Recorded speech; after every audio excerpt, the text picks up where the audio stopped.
श्री कृष्ण जन्माष्टमी। सामान्य बंधुजनों, जय श्री कृष्ण।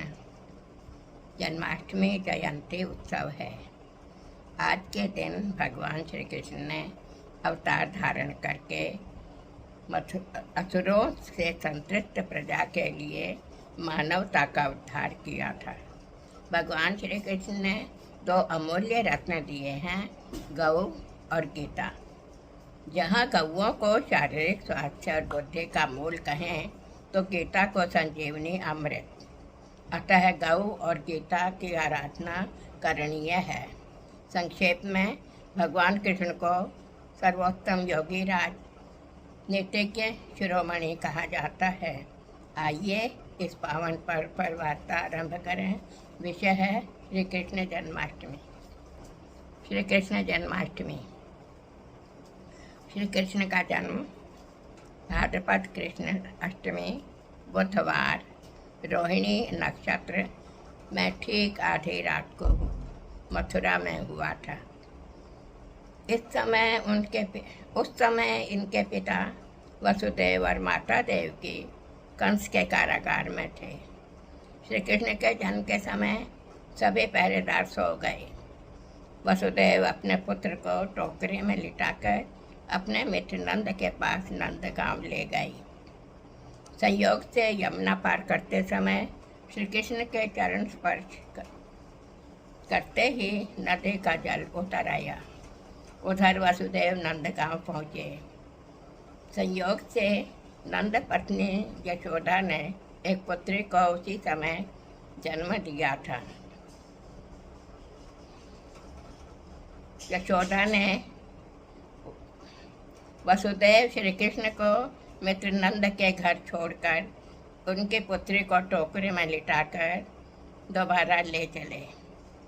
अगले दिन जब कंस को देवकी के गर्भ से कन्या के जन्म का पता चला तो उसने शेष संतानों के समान उसे भी मारने का निश्चय किया। कंस ने जो ही लड़के को भूमि पर पटका, वह आकाश मार्ग से बिजली बनकर चमकी और कहा, अरे दुष्ट, तुझे मारने वाला तो सुरक्षित पहुंच चुका है, तो मुझ कन्या को क्यों मार रहा है। कंस को बहुत आश्चर्य हुआ और अंत में श्री कृष्ण ने कंस का वध करके अपने माता पिता को कारागार से मुक्त कराया। श्री कृष्ण जन्माष्टमी के दिन श्रद्धालु आबाल वृद्ध उपवास रखते हैं।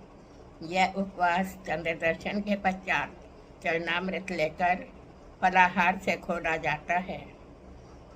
जन्माष्टमी से कई दिन पूर्व मुख्य शहरों में अनेक लीलाओं का प्रदर्शन किया जाता है। मंदिरों को अनेक प्रकार की झांकियों से सजाया जाता है। उस दिन भजन, कीर्तन, कथा श्रवण के आयोजन होते रहते हैं। बच्चों के लिए यह दिन विशेष उत्साह का होता है, क्योंकि वे भी बाल लीलाओं के विभिन्न वेश भरकर हर्षित हो उठते हैं। भगवान श्री कृष्ण ने संसार को 2 अमूल्य रत्न दिए हैं, पहला गौ और दूसरा गीता। प्रथम यदि शारीरिक स्वास्थ्य और बुद्धि का मूल कहें तो दूसरी को आत्मिक विकास के लिए संजीवनी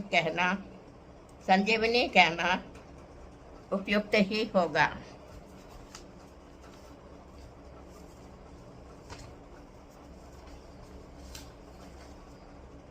गीता के अमर संदेश के कारण न केवल संपूर्ण भारत बल्कि असंख्य वैदेशिक जन भी इस दिन भगवान कृष्ण के प्रति अपनी श्रद्धांजलि अर्पित करते हैं।